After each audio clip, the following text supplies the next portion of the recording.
Hello there, Heidelberg students. It's Miss Hess here in the library. So I know that you guys are working on a unit about government in your literacy. So I have a book today about the White House that I would like to share with you. This book is by Mary Firestone and illustrated by Matthew Schemes.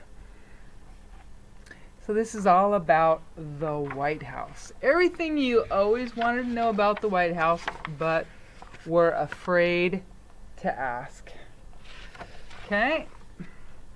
So here's our table of contents.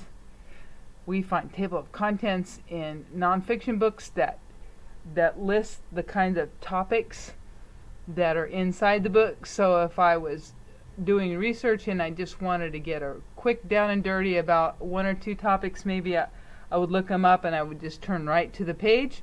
But in this case, this book is pretty short, so we're just going to go through the whole thing together and learn about the layout of the White House. Kind of cool in this presidential election season. All right, so here we go. My name is Kenesha.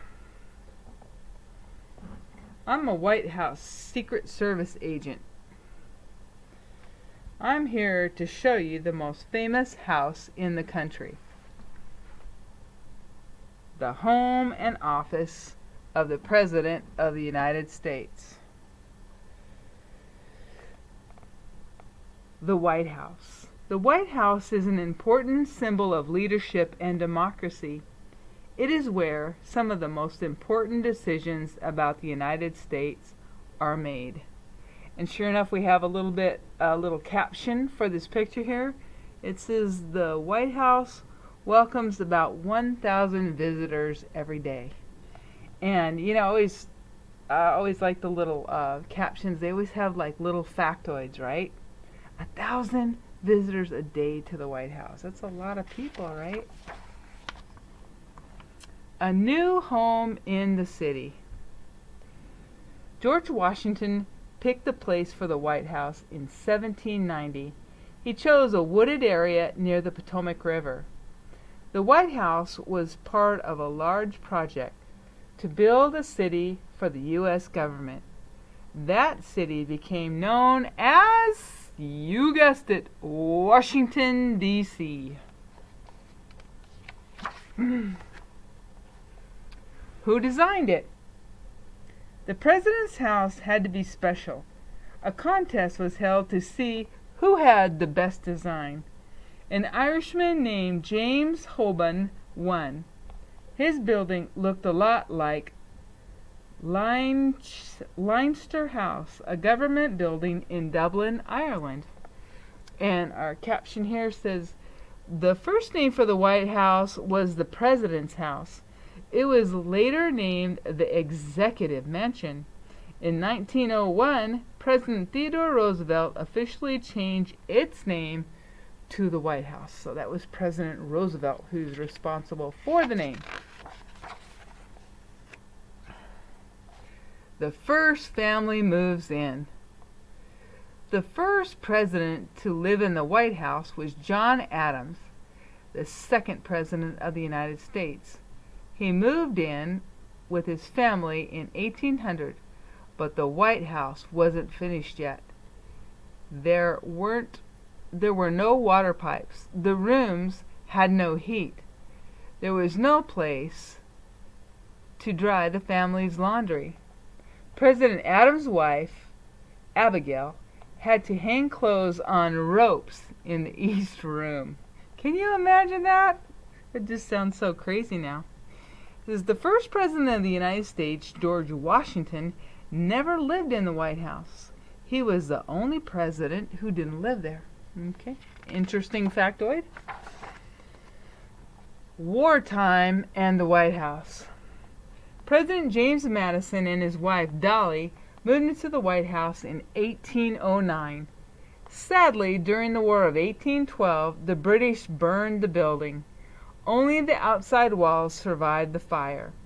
After the war ended, the U.S. government rebuilt the White House on the side of its ruins. In 1812, the new president, James Monroe, moved in. So that's kind of cool to know, right? That the original White House burned down. Growing pains. Over the years, the White House changed many times and in many different ways. The United States was growing, and so was the president's staff. White House workers needed more space. Many more rooms, floors, the East Wing and the West Wing were added to the building. And our caption says, President Theodore Roosevelt and his family moved into the White House in 1901. They brought along all sorts of pets, including a parrot, a snake, and a pony named Algonquin, who actually rode in the White House elevator. Look at that. That's his son letting the horse in. I actually read in another book that that his son brought the horse up in an elevator to surprise his brother who was sick in bed. So he rode the horse in his brother's bedroom. Surprise! The Oval Office. The Oval Office is the president's office. The egg-shaped room was finished in 1909 when William Howard Taft was president. Every president since then has redecorated the office to suit his or her taste. The Oval Office is in the West Wing, along with the Cabinet Room and the Situation Room. The West Wing is not open to visitors. And our caption down here says, the original Oval Office was destroyed by fire in 1929. Workers rebuilt a new Oval Office in 1934 for President Franklin Delano Roosevelt. His office is the one used by today's president. So that's kind of interesting too. So fire affected the White House twice. This time just the Oval Office burned. But they fixed it up. The second floor. The president and his or her family live on the second floor of the White House. This is also where the president's guests sleep when they spend the night. Overnight guests may sleep in the Rose Room or the Lincoln bedroom. And our caption down below says, President Abraham Lincoln never used the Lincoln bedroom as a bedroom. When he was president, the room was his office. The room didn't become a bedroom until 1902, 37 years after Lincoln's death. Colored rooms. The White House is full of color. The red room, the blue room, and the green room are rooms where the president meets foreign leaders and other important guests. Okay? So red, blue, and green room. The ground floor corridor. Corridors are hallways. They lead from one part of the White House to another.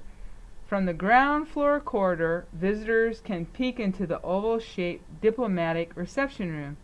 This is where the president welcomes ambassadors, kings, and queens. In the state dining room, the president and the first lady or first gentleman have dinner parties in the state dining room. As many as 140 guests can eat here at the same time. I hope you enjoy learning about the White House. If you'd like to come see us, call or write a congressman or congresswoman from your state. He or she may be able to send you tickets for a White House tour. And that is the end of our story, but this is kind of cool. Here's some White House facts I'm going to run by you real quick. White House facts. The original White House took 8 years to build and cost about $230,000. The White House is made out of white painted sandstone.